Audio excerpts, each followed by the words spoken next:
Dua sisi malam ini hadir dengan tema tiba-tiba muncul desakan pecat Kluivert dengan narasumber komentator sepak bola Pangeran Siahaan.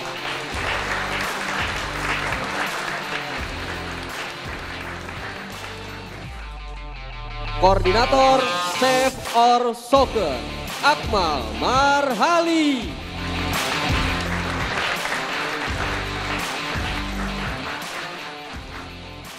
Pengamat sepak bola Tommy Welly.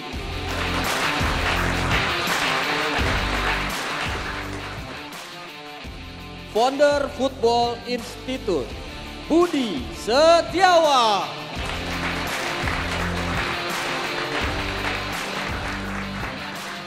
Dan inilah pembawa acara kita malam ini, Arif Fadil dan Aditya Nugroho. Yes. Ho, apa kabar, Ho? Alhamdulillah kabar baik. Ini semangat nih kalau ngomongin sepak bola nih. Oke. Bawaannya tadi pengen lari, Ho. Hah? Lari tadi. Oh iya udah oke. Saya mau nyapa sampai akhirnya ini saking semangatnya. Assalamualaikum warahmatullahi wabarakatuh. Selamat malam pemirsa, Anda kembali menyaksikan program Kebanggaan Anda Dua Sisi dengan dua host kesayangan Anda tentunya Aditya Nugroho dan Arif Fadil. Pi, ya. Tadi nih yang kita bahas ini semua nih audiens pada pakai baju timnas semua. Garuda. Nah, berarti ada sesuatu nih di dunia sepak bola tanah air. Sesuatu atau harapan kali ya mungkin ya. Ini sesuatu, kalau saya bilangnya sesuatu. Ada isu nih, tiba-tiba muncul desakan. Itu, Ho. Nah, itu aja. Iya nggak, maksudnya kenapa kok ujung-ujungnya itu kan? Ya betul. Nah, muncul desakan terhadap Patrick Kluivert. Ya. Dicopot, dipecat jika gagal membawa timnas kita lolos Piala Dunia. Padahal ini putaran keempat kualifikasi Piala Dunia ini udah di masih bagi Oktober dua grup kan ya. Betul, ada dua grup. B. Kita masuk ke grup B bersama Arab Saudi dan Irak. Kita melawan Arab Saudi tanggal 8 Oktober, ya. Kemudian melawan Irak 11 Oktober. Tapi muncul nih desakan ini. Ya. Menurut Rivi gimana? Waktu itu cepat sih biasa. Ini menurut saya ya. Ini warning aja sih teman-teman. Ini warning aja ya kan. Ibaratnya kalau traffic light ini lampu kuning gitu ya kan. Karena apa? Kalau kita lihat memang ya mungkin spill pecat Kluivert itu tuh untuk memecut atau melecut gitu loh ibaratnya kan. Agar Kluivert ini benar-benar menukangi timnas kita itu lolos Piala Dunia kan gitu. Betul. Harapannya. Karena apa? Pada saat Piala AFF 2024 aja ya kan, ya STY pun juga kan dicopot kan gitu kan. Nah, ini mungkin jangan standar ganda lah.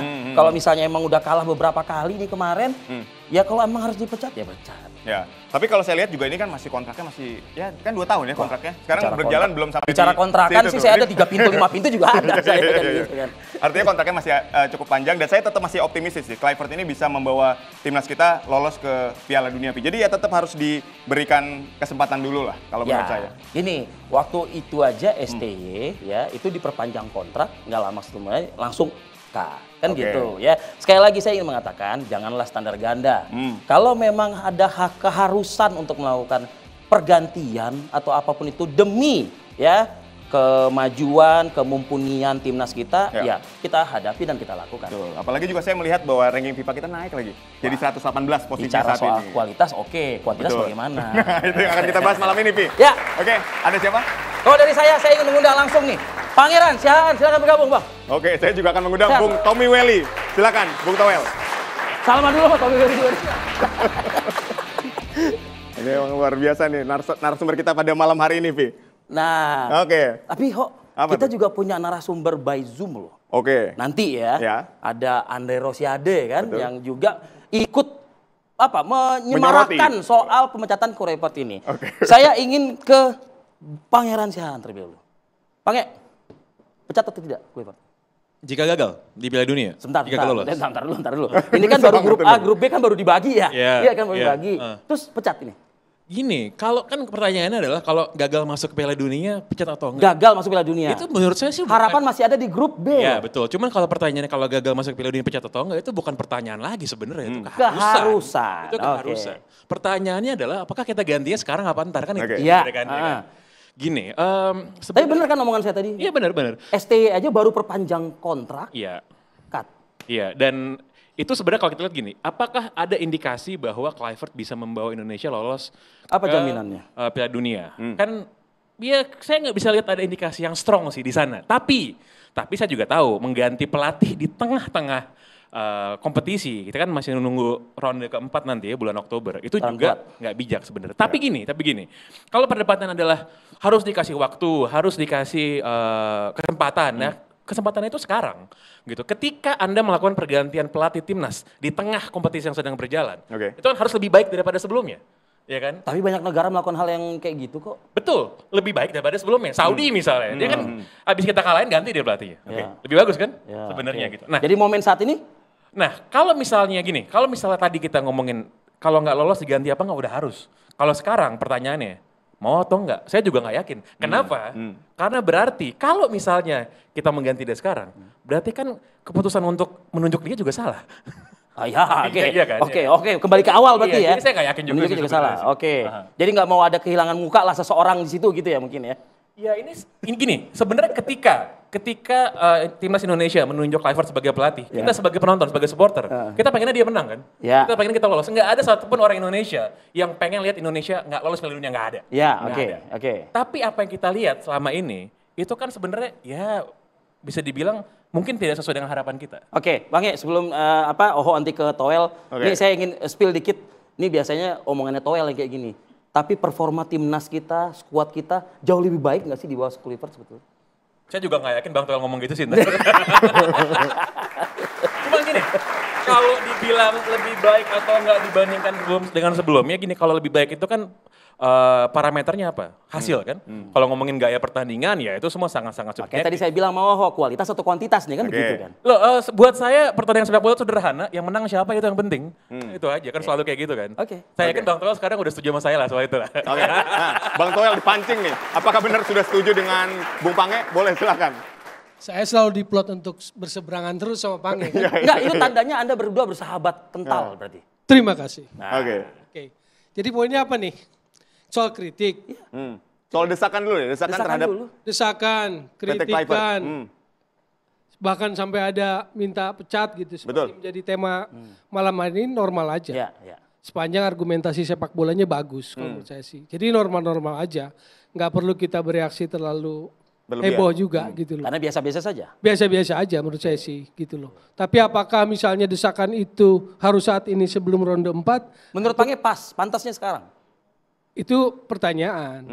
Karena argumentasinya kita pertanyakan. Apakah itu objektif, apakah itu sudah cukup ruang waktu yang diberikan, apakah target tidak tercapai.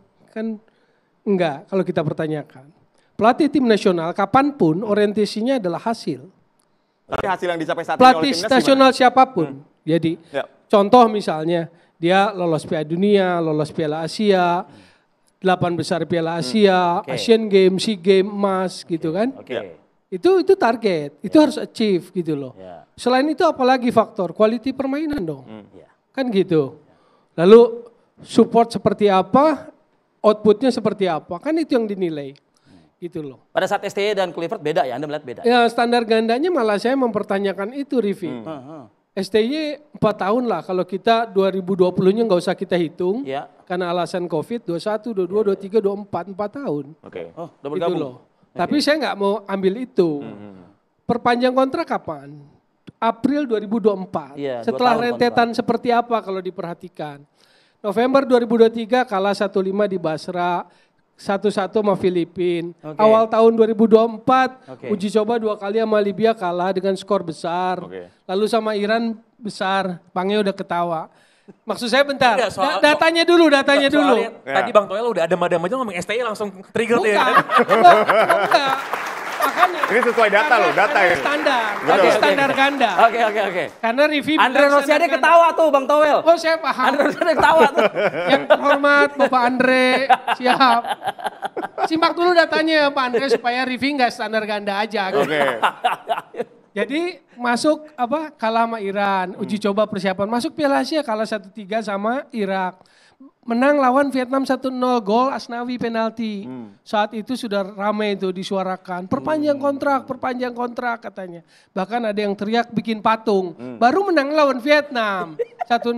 Habis itu kalah sama Jepang 1-3 kan. Lolos ke 16 besar, teriak lagi hore-hore. Perpanjang kontrak katanya, kan begitu. Itu disundul Kirgistan karena draw lawan Oman kan. Kalah 0-4 di Australia. Setelah itu balik ke Jakarta karena lanjutan kualifikasi Piala Dunia. Ronde 2 lawan Vietnam 2 kali menang. Maret itu di Jakarta sama di Hanoi kan, 1-0, 3-0. Perpanjangan kontrak lah. Justru itu ruangnya diberikan sedemikian rupa. Oke. Nah sekarang kan baru 4 pertandingan. Ya. Apakah excellent? Enggak. Terlalu dini menurut Anda gitulah ya. Ya jadi soal waktu Oke. argumennya. Oke. Kasih kesempatan dulu, oke. Oke. Silakan, Nah Adi. ini saya ingin mengucapkan selamat malam Bang Andre Rosiade. Waduh.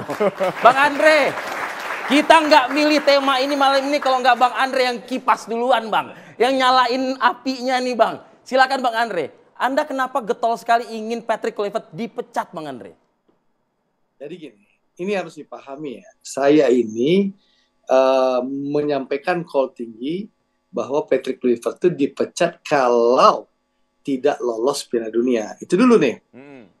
Ya, ini catatannya dulu bahwa Patrick Kluivert kalau tidak lolos Piala Dunia ya dipecat. Ya, menurut saya itu hal yang wajar. Ya, kalau nggak lolos ya dipecat. Dan saya tahu standar Erick Thohir itu. Kalau gagal pasti dipecat. Barusan kemarin Coach Mochi gagal masuk Piala Asia dipecat kan sama Pak Erick. Nah, tapi pesan saya itu bukan ditujukan ke federasi. Bukan ditujukan ke Pak Erick. Kenapa? Karena tanpa saya suruh pun kalau Patrick Kluivert itu gagal ke Piala Dunia, saya yakin 100% Pak Erick akan pecat Patrick Kluivert. Pesan call tinggi saya ini saya sampaikan kepada Patrick Kluivert. Bukan kepada Pak Erick Thohir. Karena saya kenal dan paham Pak Erick, kalau KPI-nya nggak sampai, tidak sesuai target, pasti dipecat.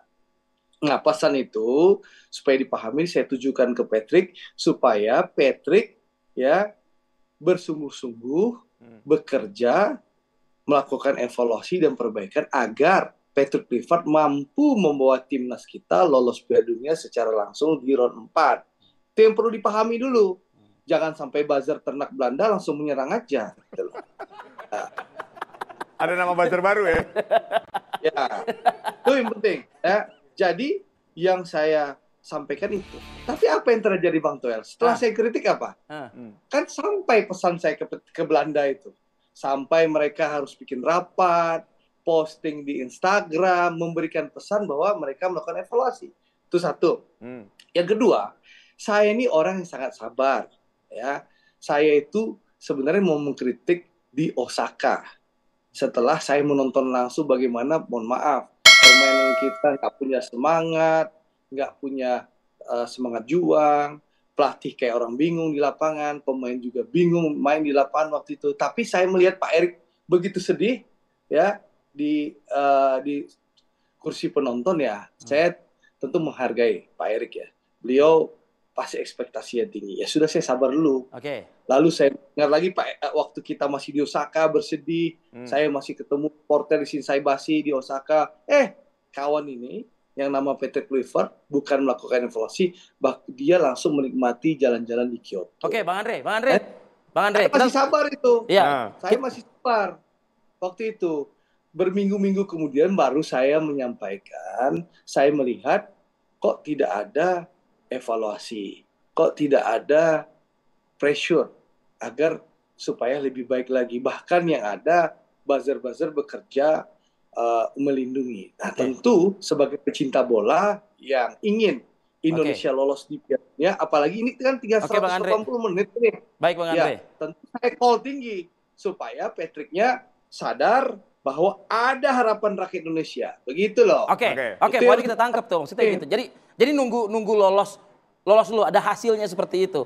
Tapi menurut Anda, Bang Pange atau Bang Toel bisa komentari pernyataannya Andre sih sebetulnya. Ini benar-benar secara pernyataan profesional dari seorang Andre Rosiade atau ada semacam kayak hard feeling dari kebijakan Kluivert gitu misalnya? Menjurus ini. Boleh, silakan. Bung Pange. Minum dulu deh, udah. Silakan, Bung Toel. Oke, silakan Bung Toel. Apapun lah orang berpraduga, apapun buat saya sih tetap positif aja. Siapapun boleh mengkritik timnas, termasuk Andre Rosiade. Saya ngamatin, dia kritik soal mafia, soal komite wasit.